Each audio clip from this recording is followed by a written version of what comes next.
Welcome to Zen and the Art of Real Estate Investing. What if you could learn from experienced real estate investors, find out what got them to where they are now, get insight into their daily habits, and take these insights to inspire your own growth? Each week, Jonathan Green shares an in-depth look at the mindful approach to real estate investing. Jonathan is a lifelong real estate investor, advisor, and coach, as well as the founder and team leader of Streamlined Properties. Whether you're looking to start from scratch, get to the next level, or just for a straightforward and honest approach to real estate investing, Jonathan seeks to provide a free mentorship program you can take with you anywhere. Now, here's Jonathan. Real estate investing can definitely be about the journey, and if you're new or experienced, it is very helpful to learn about other people's journey on how they got from where they started to where they are now. My guest this week is Dani Beit-Or, and he's going to tell you about his whole journey, from what he describes as basically financial illiteracy to real estate investing mogul. We're going to be talking about remote investing with an experienced guide. That's Dani. Let's go. This is episode 143 of Zen and the Art of Real Estate Investing with my guest, Dani Beit-Or. Dani has over 20 years experience in investing in United States real estate, and from his company, Simply Do It, he helps beginners and experienced investors by customizing strategy based on all the criteria that we're going to talk about. He's helped investors on over 5,000 transactions. Dani, welcome to the show. Thank you very much for having me. I'm excited about this one. Yeah. No, I just like talking to investors. That's what I always tell people. They're like, why do you do a podcast? I'm like, I can talk to people and learn something every day. It's great. So I'm excited to get your take. Let's actually go back to your beginnings. When was the first time that you realized you were interested in real estate? 2001 or 2, I think. I was actually just finishing my engineering degree in the university and started my first real adult job. At the time I was 23 or 24. And I actually, through school, I found myself in let's just say I was able to successfully put myself in a significant financial crunch at the time. It looks very tiny from here. And the last 2 years of the university, while working as different jobs, I just kind of created myself a recovery plan. It took me 2 years while being a student, while working on weekends, to get out of that hole. It wasn't that bad, but at the time it looks bad. And you know what? That recovery plan taught me so many things. It maybe set up the tone for the rest of my life so far, because I literally wrote myself, a young 23 years old, a recovery plan, how to get myself out of debt. And I followed through. And I remember that one of the I created those foundations for the recovery plan. And one of those foundations was every dime, that I spent, I need to understand if I can spend it, if I cannot, I can avoid spending it, or if I have to spend it, can I spend it better? And I'm talking to you at the time where before, digital money in any form, I was sitting in the supermarket and I would go to the to the cashier, and she was like, okay, it's $3.94. I'm like, I'm sorry, it's $3.75 on the shelf. Oh, sorry, I would, and it wasn't about this quarter. It was more about the discipline, right? So that propelled me to recovery, saving a little bit, and then the question comes: what do you do next? Yeah, well, I think you set up the right story, because first you have to understand how to save to get back in the plus, but then that's not going to get you anywhere long term. You're not going to make $1 million just saving. So what was it that took you to the next step from there? You got steady, and then how did you get to the next step? I got steady in income because I was no longer a student, and I got steady with a very disciplined of 2 years of rigorous Years later, my wife told me she was my girlfriend at the time. She said, "Listen, I was nervous that I'm marrying a cheap buster," and she says, "Deep down, I knew you were not, but there were times I could tell, and she knows that I'm very determined on those things, and I was very disciplined. I was seriously, extremely disciplined about this, to say the least. And then I started investing because I saved a little bit." Stocks and options and stuff like this, which I knew nothing about. And I had the family members dealing with it, and I used their services. And of course, my uncle said, "You need money to make money." Of course, I hate that sentence. Maybe true, but I still hate it. And I was just nobody not likes it when they don't have a lot of money. True. And then I just was, for a year or two-ish, I was unhappy with the results. Listen, I was like on a crusade. I was on a financial crusade to educate myself about I studied economics in getting my degree. Economics was part of my courses. I actually enjoyed it. Most people don't, but I felt that I'm coming out and I know nothing about real life finances, like retirement accounts and social security and all that exciting elements, right? So critical, important. So I kept educating myself, auto-didacting myself into all those nuances. So remember that phrase of every dime, I have to make sure if I spend it, I might as well spend it better. I followed that, to the teeth with all those retirement plans. And I just found myself from ignorant to negotiating for better terms with some of those players, which kind of started, and while I was on this quest, not very happy with stocks and options, risk rewards kind of a thing, I started looking at real estate. And I kind of came across a seminar about US real estate. I lived for high school for 2 years in DC, outside of Washington, DC, just for 2 years, just for high school.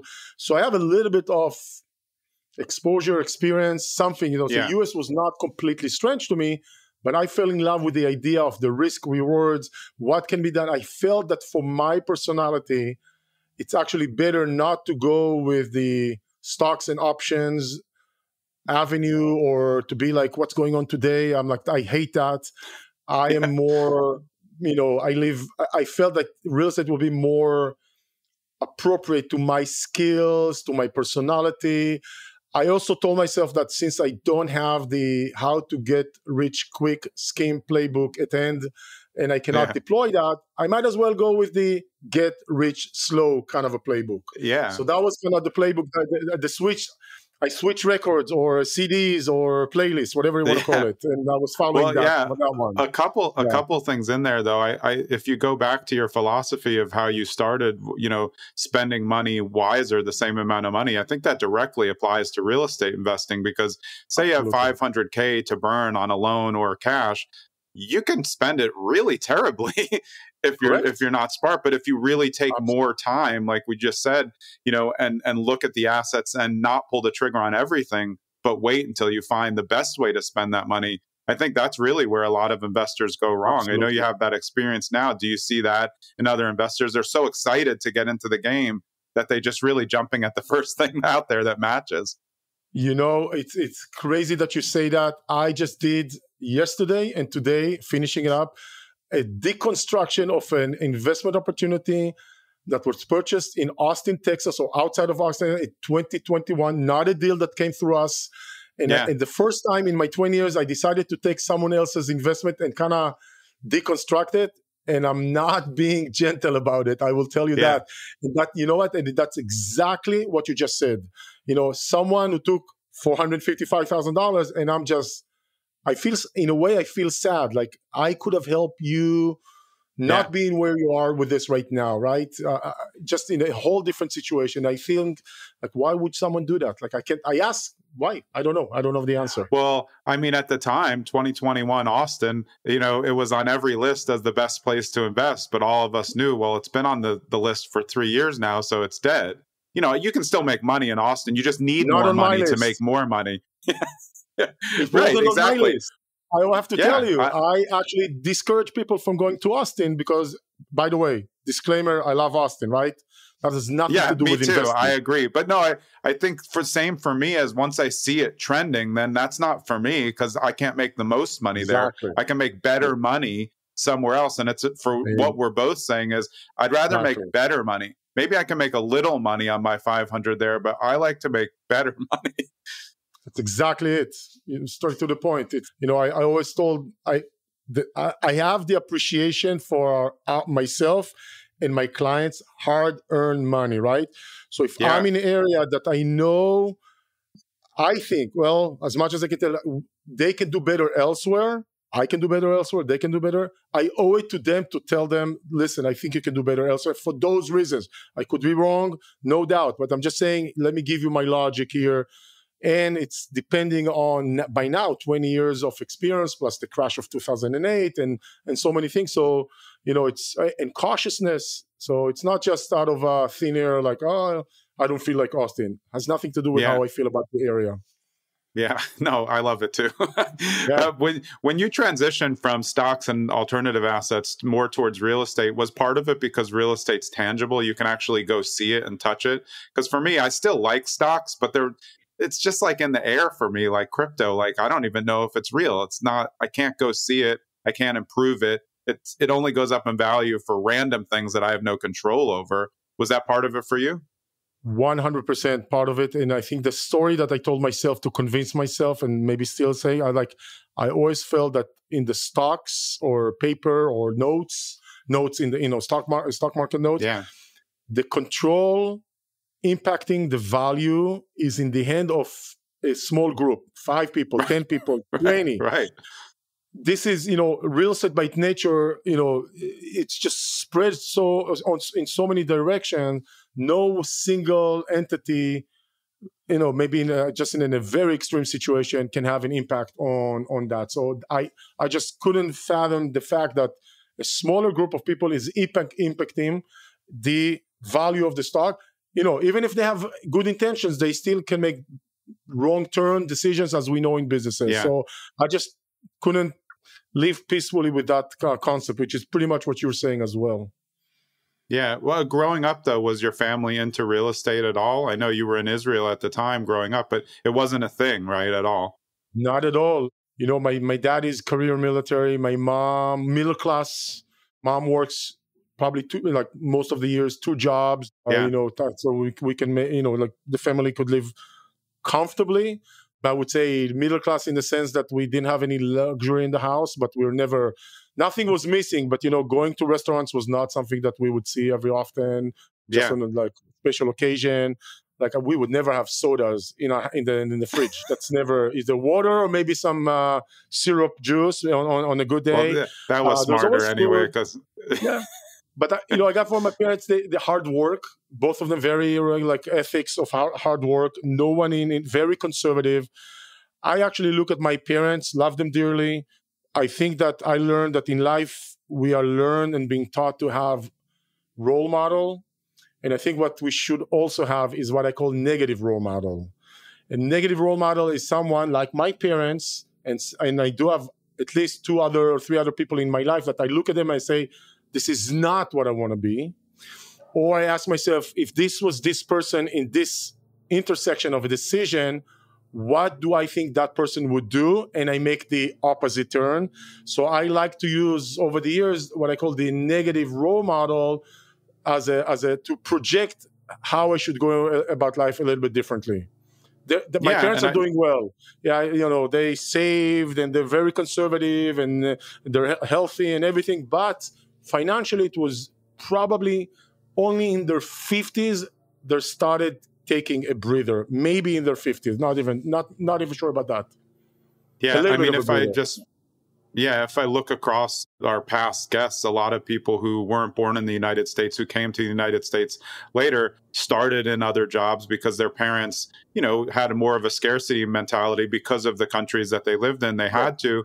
And so the kids had to kind of convince the parents, look, I'm leaving, doctor, dentist, engineer, but I know what I'm doing. Was there a transition there for you, for them to understand, hey, you're going to leave something that is easy for something that might be hard? No, I think that they saw the spirit of entrepreneurship from a young age. I think it actually took me many years to acknowledge that I'm not used to walking the main path like a lot of my friends and colleagues and mostly friends and people that are close to me, and I'm walking a little bit a different path. So by the time I was already investing in real estate, they were not surprised at all. They didn't even try to discourage me from doing it, which many people did. Many people whisper at your ear, don't. And years later, I learned that every time someone tells me don't, I should follow up with a question. Tell me about your experience with whatever, right? With investing in real estate, and probably 98% of the time they have zero experience. They have just a copy pasting so early on, I started putting the blinders and the earplugs. So, because when you're starting, think about the setting. A young guy in Israel, right? 20 at the time, 24, 25, looking at investing in the U.S., right? From Israel, the U.S. looked like this small little country out of nowhere, in the middle of nowhere, right? The U.S., I'm quoting, as the small economy, which is obviously not. And the reputation out there is that someone will scam you, someone will take advantage of you. Everybody has an advice or suggestion to share with you, and you're insecure. You're lacking the confidence. Plus, it's the early 2000s. Google is a startup. No Zillow, no public records online. This stuff, transparency exists but limited. Yeah, there was paper transparency. You had to work really hard, and you weren't going to get it from another country, the documents that you needed to really feel comfortable with it. That makes sense. Correct. Yeah. So when you got started, what was the first investment that you made in real estate? A single family home for 28,000 in a cute little suburbs outside of Phoenix, Arizona. Brand new from the builder, 4 to probably 1540 square feet. Yeah, everybody's cracking up now because obviously you're not sniffing 128,000 in that area anymore. Nope. So why did you choose the area, and why single family at the time? I've always been a single family investor. I love them, but let's get your story on that too. So the area is just because I was using someone that already had an infrastructure, and I was just I didn't know more. I have to tell you, the way I was presented with the deal back then and how I am analyzing, evaluating, presenting deals to my clients today, it's like the Middle Ages and and today. It's just unbelievable. It was almost like, okay, the black and white photo on the MLS here's paper. A piece of paper. Nice. It looks good. So it was not a lot of thinking process. What I was learning and reading and just made sense to me in many ways, but it was just very basic. That was the reason for the location. I gotta tell you that when it comes to single family homes, I'm like a single family home junkie. I've never graduated to more than single family home. I'm still stuck at the ground floor with the single family home because for me, it's always been the backbone of America. So many of the houses that we bought over the years, they look like the American dream. I mean, sometimes they literally come with this white picket fence, and all over again, I'm blowing up with that concept. The middle class, not always with the white picket fence, nice single family home for a family. That for me just screams stability, screams boring, screams, something I can do and duplicate and scale with minimal hustle, not needing to be working as an investor, but actually trying to be as passive as possible, right? And we all know I think everybody knows it's no longer 100% passive, right?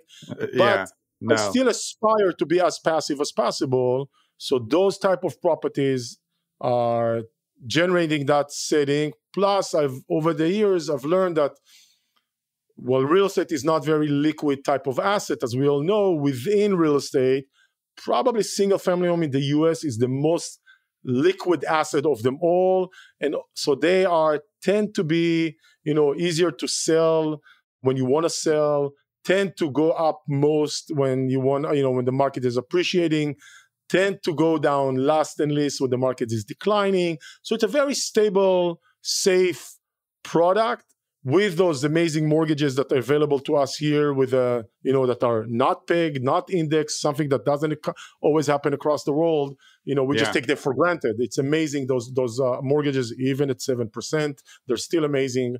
We just don't even understand how valuable they are as investors unless you're a foreigner. And then you just let it sit there and let time do the rest. I mean, real estate, this kind of real estate loves time. Let it sit. Yeah, I've always been big on single families. The majority of things I've owned have been single families, whether it be sit and hold, rent, fix and flip. I just think I agree with you. I think they can appreciate on their own by doing nothing. If you're just really good at picking the right area, you don't have to do anything. Like you said, buy real estate and wait. And the interesting thing to me was, which you probably learned too, I really didn't do much on my first flip when I was like 22. I just painted it, recarpeted it and made it look nice. And then I made $25,000 and I was like, oh, this is what my dad was talking about.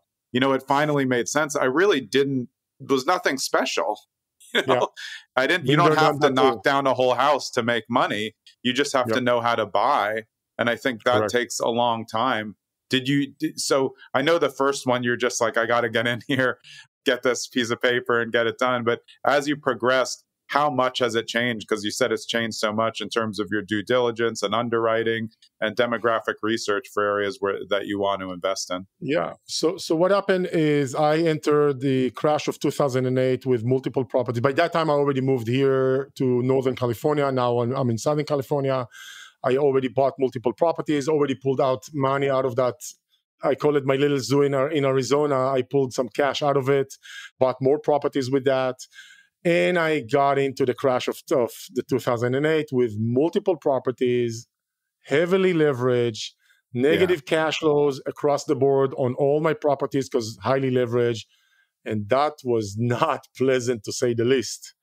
Yeah. And on the other side of the crash, I just decided that I need to completely build my philosophy, strategies, tools, systems, processes from scratch. I kind of wiped everything down, not the portfolio, not what I owned. I did let some property go, but in terms of systems and processes and how to go about investing, I just decided that I'm kind of building like the crash exposed all the weaknesses and all the holes in the concept, in the strategy, how we go about analyzing everything. And I just started putting those, closing those gaps and holes in a very significant way to begin with. And you know what? It's been 14, 15 years, 16 years since. I'm still fixing up, fine-tuning, it never ends. And that kind of transition, the crash for me was devastating on one hand, but also it took me from a knowledgeable person, I call it my PhD years, and got me to where I am as an educated person, so much more about real estate and nuances and details and stuff like that I've never even imagined. So that actually propelled, in a way, like many bad times that we go through life, those times, many times, if you know to see it afterwards or during, it actually can propel someone to do better. And it propelled me tremendously. Personally, I'm not talking about how I translate it to my clients and what we do with it. Just personally, on my own level, it propelled me, my expertise, my knowledge. So one of those things was I completely changed how I go about analyzing properties, from the Excel tool that we're using. What is the concept, or how do we approach the Excel? Because Excel is just, we can manipulate, as the Excel however we want. Yeah, I say that all the time. You can make it look however you want. You just change a number. Exactly. So there is a very clear approach that I teach my clients, investors, our agents, what's the right mindset to tackle, to work with the Excel and not to exploit it in a negative way. And then, I just got into be like very systematic, creating those checklists and systems. So it all starts with, how do I select a metro? How do I choose a team that I want to work with? I go through so many rigorous and vetting processes that I created to myself, and because I've been doing it for so many years, they've proven themselves. I'm not willing to deviate. So just today, I'm vetting a new property management team as we speak. And she told me, the lady that I'm speaking to, they don't have any references. Like they've been in business for 25 years and she doesn't have references, right?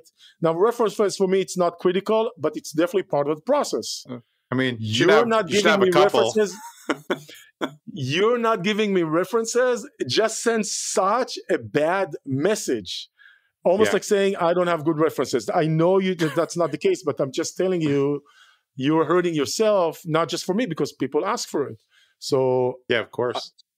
Can I vet someone that I've been vetting property managers for years with references without references? I'm sure I can. I don't really want to, but I can. So just as an example, how those things pan out. And those are references checking today. And by the way, there's a clear methodology how I check references, diving into. All started after the crash. I mean, those are steps that I've put together after the crash because I felt they were missing before, were not there before as needed. Yeah.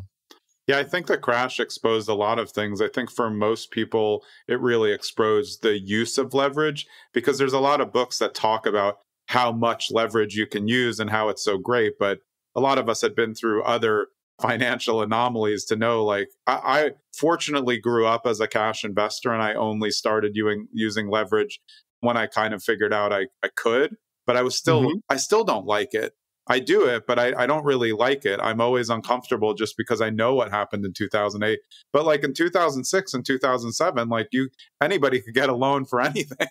So it wasn't surprising that all of a sudden people were, highly leveraged on gigantic apartment buildings. So I figured I had a couple properties that I had to figure out, and I definitely didn't do well on those. But that's part of the journey as a long-term real estate investor. Absolutely. And I think I appreciate that you are open to like, hey, it didn't go well during the crash because it didn't for a lot of us. But I think that's how we can help other people now being in it through a crash. Younger people don't know that this is coming. They think 7% mortgages is a crash, when people my parents' age would be, they were 15%. So, it's all relative.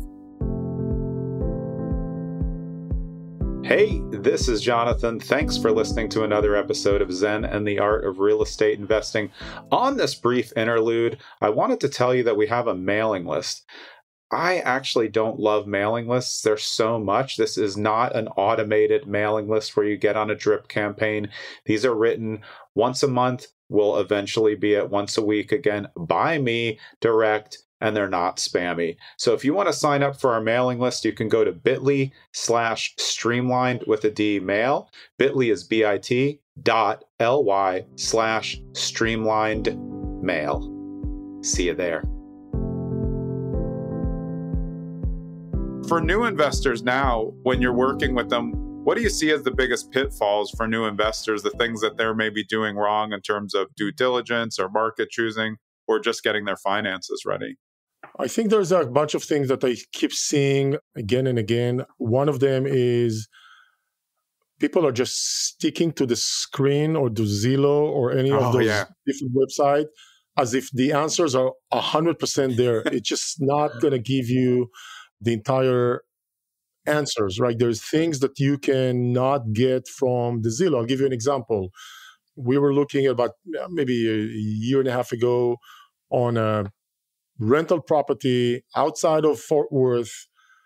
And as I was, evaluating and my client was evaluating, I found another property almost identical, right? About a mile away, like almost identical to the teeth, spec, age, everything, but probably $15,000 or $20,000 less. So I'm like, why would I go? I'll buy this one. Why would I? So I call my agent, right? Which I work with, and we know each other for years. And he's not going to BS me. He knows my style. We've done a lot of transactions together. Yeah. He said, listen to this, Danny. Let me tell you something because you can't see it on the map. The house the more expensive one that I want you guys, that I'm suggesting to your clients is in a very demanded, desirable neighborhood for rentals and sales. I am eyeing this neighborhood for years, waiting for something that will come up and that makes sense to us. Rarely does it. This one is because of the certain situation with the seller there. Nothing crazy, but just certain specific situation. Yeah. And that reason, that mile create that difference. And he says, by the way, 0 vacancies, almost 0 days on the market in this neighborhood. So just get that. If you understand that, you will understand why there's $20,000 difference. And like, done, right? We bought it. Yeah. Done, right? But we were joking, that, right? Yeah, we were joking before we got on just about, agents in general, but the good agents are completely invaluable. And I think that's what sometimes investors miss, because that's the answer you needed. Oh, that makes sense. Great. Let's get the other property.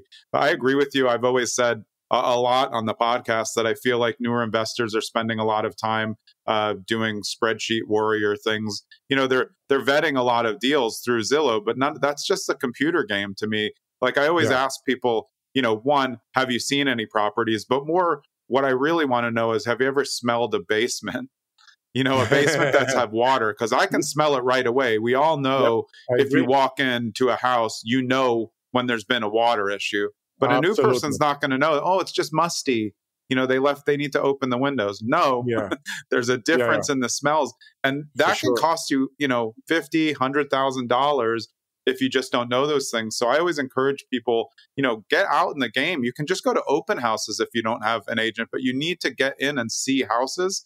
I was fortunate because my dad took me to, thousands of houses when I was a kid, just looking at junk. So I had a lot of reps, but I feel like these days people aren't getting real reps in the field. Have you seen that as well? Yeah, I do see that. People just very sticking up to remote, or not to remote, to stay on the scheme. I gotta say that we are 100% out of state investing. So everything by definition is remote for us, and we depend heavily on the local teams. That's why we take a very local teams is the key, though. Exactly. But that's why we take a very detailed approach to vetting those teams, and not only vetting them, then training them. What do we expect from them in order to mitigate for the remote aspect? But still, I tell every new client, a beginner, I say, listen, move away from the computer. If you can, a lot of people are not comfortable, but I strongly suggest, pick up the phone and talk to the agent. And I say, what do I say to him? I say, here's what you say to him. You look at us, either you make an introduction call and let them sell you the market. Don't worry about them being salespeople. When they sell, if a salesperson is selling you something, you can look at it as a sales pitch, or you can look at it as an opportunity that he's sharing information with you. Look at that value of information. If you have 1 or 2 properties in mind, ask them about the properties. Let them sell you the properties. The selling aspect process is not a sales pitch, is giving you info. Like I just gave you, the example with this North Fort Worth houses. And then if you're not sure what to do, ask them, which house do you like best? Which house do you like? Yes. Why? What do you see as a concern? What is bugging you about this house? Just kind of engage in those conversations, and you will see how our agent, I can't say about any agent, but our agents are so engaging. They so see their role in the process as guiding you, as they're so used to us sending them over clients that will end up buying house number 1, 2, 3, or 4, or 5, or maybe 7, but buying. So they know you're not wasting their time, and they will want to help you buy the right house for you. Engage. Right. Once you engage, the right house. Exactly. But once you do this engagement, and people just don't, I'm old school. Jonathan, I'm old school. I'm like picking up the phone, having a conversation. I'm lucky that I am this way. It helps this kind of business. Not everybody is the same way, but you know what? If you can remove yourself from the electronic communication, that'll be tremendous help to you. That will advance you as a person, as an investor. Let's just say as an investor. People just don't engage as much. That's what I see. Or they're so stuck in a box of, this has to, I bought my house 3 years ago locally, and they did the following, and your agent is not doing the following. And I'm like, that's not how we work. It's just a little bit different because of it. Oh, so either there's, I get it, which we actually tell them in advance, or this is strange. So they're like, it's people have their different, even when we do training, each agent have their own tone and pace and how they go about it. They're not identical. So, and that's okay, but you just I try to tell the beginners, ease up a little bit, engage yourself. That will be helpful outside of the screen. It will contribute tremendously. I always tell my remote buyers, if you can travel, it's kind of funny that probably more than 95% of our clients buy sight unseen. Although I always tell them, go travel. But somebody's looking, though. It's not, that you made a lot of good points about the agent. And I think it goes to just advisors, friends, other people who you're weighing in. You don't want to always get a yes answer. I think when you do, you're just setting yourself, but you want that person who's going to be a wealth of information and will tell you all sides. Like you just said, Exactly. Give me the pros and cons on each. Which one do you like? Exactly. I've always been someone who's willing to answer those questions. I feel like some people are scared because they don't want to get it wrong, but you're not going to be the best advocate for somebody then. Like if you're the expert, let's hear what your expertise is in. And I think that when you get people talking, like you said, you can find out pretty quickly whether they know anything. You'll know if they even have any knowledge on all the data in the area. And if not, they're not going to be the person for you. Strange to me that I only kind of internalize or realize it maybe a year and a half ago. But if I have to refine what is really critical skill set for, I'd say in life, but at least let's just keep it, for real estate investors, learn how to ask questions.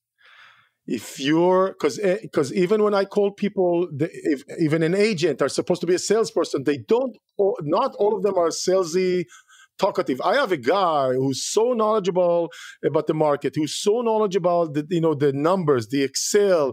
Like he tells us, this is great for me because the traditional homeowners, buyers and sellers, they are not I don't speak their language the same way.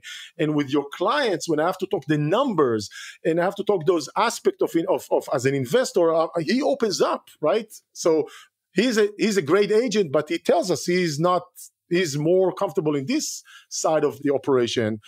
But as an individual, if you learn how to ask questions, and I think I was personally okay with it, and I worked on myself to get better at it. I get like what I've learned. You engage in a conversation, you have a lot of questions, you're able to squeeze in a positive way more information, more relevant information, dig deeper into the details, and then you're able to make better and more educated decisions. But if you're like, okay, so hi, what's going to happen, or what do you think, and you're not engaging or motivating the other side to talk, then the conversation will be okay, but it's okay is not good enough. The conversation should be amazing. Amazing could result in, or great in, okay, let's put an offer, or great conversation should be, you know what, that's not the right house for me, which is also a great outcome. Yeah. My favorite conversations on any side of the board, if someone's asking for either my advice or to use me as an agent or to just talk to me at investments, I love when they come with a notebook of questions. Once I hear them say, oh, I wrote some questions down, I'm like, this is going to go great because I'm great at giving you answers. But just like the agent that you talked about, I'm not going to just give answers to nothing. I don't know what it is. So if someone hops on and has nothing to say, I'm probably ready to just turn the Zoom off because it doesn't do anything for me. My time's important. So I want someone to be prepared. If they want to learn about the market, tell me what research you've done so I can really answer yes or no questions. And then I think that's how you will get the best. Your advice on learning how to ask questions is really, really pertinent because I think people think too often that it's just, hey, let's talk real estate investing. But for people who are short on time and work with a lot of clients, that's not a great win for us. Yeah. I love someone who can lay out an entire thought process of what they've done, how they got to this question, and then really fine tune a question and then follow up on that after you answer. Do you agree with that? I mean, I know we're talking the same things here. Not only that, I agree. The way I teach my team, my agent, when we're putting property details together to start marketing it to our clientele, the thinking is, ideally, will put the email in such way that there's enough information to them that ideally they don't have any more questions. Like that's the thought process, right? They're always going to have, and that's fine. But there's the data, the spec, the analysis, what we like about this property, what we can do with the property. I mean, there's a lot of information. And that's kind of the mindset. So they are getting this email. We put all those details together. Someone ideally can look at it and say, okay, I want to put an offer, right? It usually doesn't work this way, but it definitely progresses to that position, or they could say not interested, which is fine as well. And then always to those emails, right? We do it on a weekly basis. We get the following reply. Can I get more information? I'm like, are you kidding me? How about look at the email? Tell me what kind of questions you have. Like I'm frustrated, but I'm already used to it. But I'm just saying, listen, how about you spend 2 minutes? I want to advance the conversation with you. I really do. But if you send me like a very generic question, this is not advancing because I don't even know how to answer. I do know, but it's not going to advance the conversation. Yeah, that question to me just means they didn't read what was on the PDF. There's a whole deck. That's why a lot of people want to, they'll say, I want to, either have a phone call. And I'm like, okay, well, did you read the thing that I sent you first? And I know they didn't. Because I know I don't need to get on the phone, because I know that I want to, once I know that the information's complete. Same as that email just means send more information. It's all in there. Which thing is left out? And then if they ask you something that's in the PDF, I'm just terminating that because they're clearly trying to put it back on me when we're supposed to be collaborating, delivering a partnership, and one person's already not pulling their weight. Jonathan, I almost feel like you and I need to have a spin-off of this podcast and start a new one that we will call How to Conduct Your Affairs as a Real Estate Investor. And we're not going to talk about long-term or out-of-state or self-storage or short-term, long-term, whatever. We're just going to talk about how can you better yourself as an individual so you can accomplish more in life. Let's just say, at least in the world of real estate, although everything we're talking about is definitely beyond real estate. This is life. It is, but I mean, we're putting it in the context of how it can help you. But I see it a lot in forums too, because I'm always like helping just answer questions on Bigger Pockets. And I see a lot of people who just ask, will someone mentor me? And it's like, I always find myself writing, where's the pitch? Like, why would someone ever answer that if you just one line, or like, how should I invest? Or should I invest in Phoenix? I don't know. How much money do you have? It's like they want someone to start asking them questions, but it's not an attractive pitch. Same as, if someone read your email and then said, okay, line 20, I see that you said the cap was this, but I looked at these numbers. Is that correct? That's one question. And then I've looked a lot at Phoenix. Do you feel like the population's going up? Great question. Then they're engaged. And then that's someone you can work with, because they're not saying it's a yes. I like people who want to dig deep. Like, maybe we're just giving life advice here. It's because I'm originally from Israel. I'm also connected to a lot of the Facebook forums, groups, etc. And there's a very active Israeli community investing in the US, like extremely active, unbelievable. And every once in a while, you get on one or more of those forums, someone saying, can you recommend me an agent in Florida or in Indiana, right? Wait, let me see. Everywhere, any type of real estate agent, right? Do you know how big? That's like someone saying, "Hey, do you know anybody in Texas? Do you know how big Texas is? It's gigantic. You just look at the map." I mean, I think this is really important, because this is the mindful approach to real estate investing, and part of learning how to invest is learning how to be a better people person. And you'll be better in off-market acquisitions if you ask better questions. You'll be better with agents if you ask better questions. You'll be better if you're just going to open houses if you ask better questions. And you'll certainly be better at vetting deals and vetting other people who are trying to put you into a funnel, because there is a lot of shiny objects here that look great and may not be great. But if you ask more questions, you'll know when someone can't answer the questions that you've passed. You found the right thing. Do you feel like that's also helpful in finding out who's really true and who's not in the investing world? Yes, but I am not strictly judgmental or harshly judgmental just right off the bat, just because I know for people sometimes they're not comfortable, they don't know what to ask. So I'm like when I get those emails, I'm like, I do it like I don't dismiss them. I'll just like, listen, we put a lot of information. You have specific question about this. So I try to advance. One of my very long-term clients and a big client of mine, we became dear friends. He bought a lot of properties with us over the years. And one day I tell him, like, listen, call the property management company and do the following. Say, I'll email them. I said, why aren't you calling them? I said, I don't like to talk to people. I said, wait. You and I are talking so many times, no problem. You manage people in your high-tech company, and you're telling me you're not comfortable calling. Says, Danny, with you, I'm comfortable. We're friends. I can talk to you. I know that I always get, the straightforward answer. But if you would have guessed how much effort it takes for me to call the property manager or to call someone, you would not even, imagine how challenging this.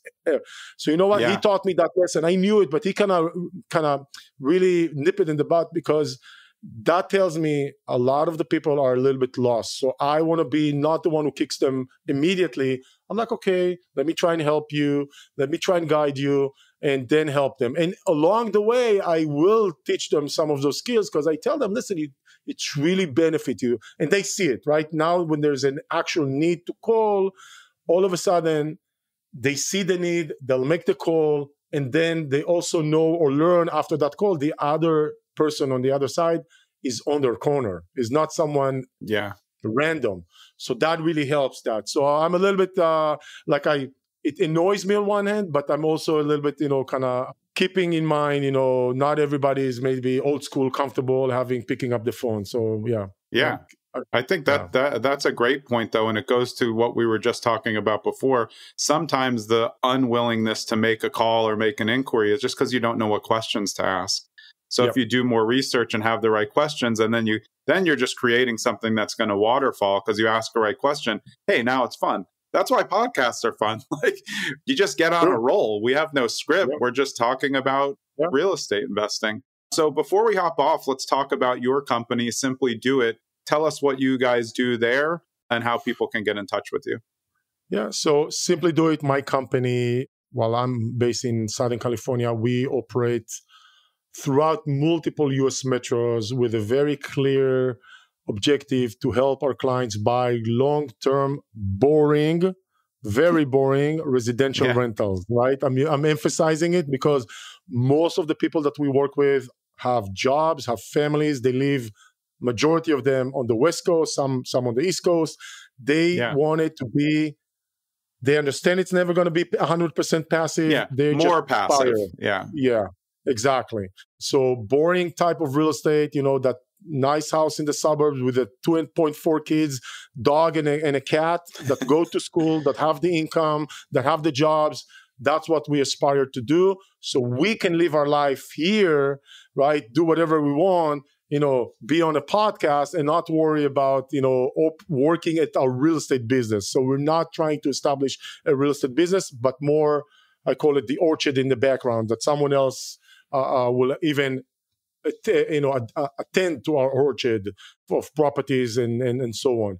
So that's how we go about it. We have multiple markets, we vet them carefully. Every market has property managers that we vet carefully and agents that we vet deeply and train how to go about investing.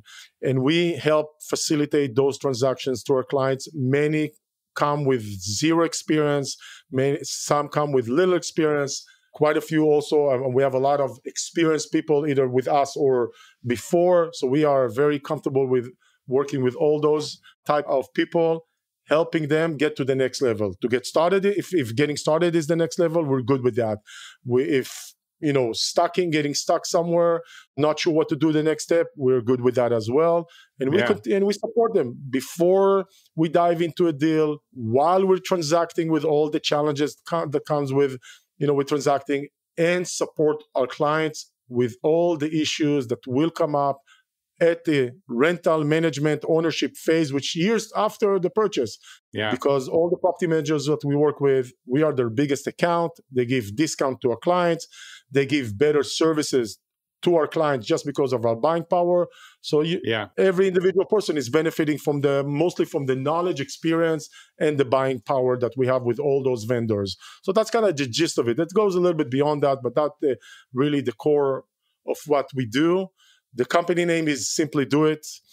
Anywhere on the web, on social media, we are Simply Do It. That's my web identity, is Simply Do It. I hope it's catchy enough to remember. The website is simplydoit.net, on YouTube, on whatever. It's all Simply Do It. We put a lot of content out there. I just put the deconstructing of an Austin deal from 2021. Not an easy watch if you're a real estate investor, so be very careful. Just kidding, That's of how course. You learn. Yeah, but that just came on today or yesterday. So that's kind of how we go about it.